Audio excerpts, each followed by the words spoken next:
Hello everyone and welcome back to my channel, and in this short video I will tell you that how you can easily allow photos access to TikTok app on your iPhone. That's quite simple, interesting and easy, so make sure to watch the video till end so you don't make a single mistake. So guys, first of all open up the settings of your iPhone and then scroll down all the way until you find TikTok app. Now once you have found TikTok, you will have to tap on TikTok, and right here you'll be able to find a lot of options like photos, microphone, camera, Siri and search, and notifications and all that stuff.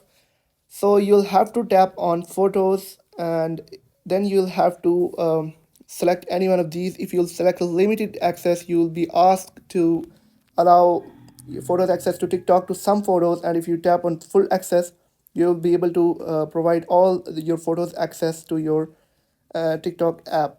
I hope you have found the video helpful. If you have found the video helpful, make sure to like the video and hit that subscribe button. And if you have any questions about the video, let me know in the comment section.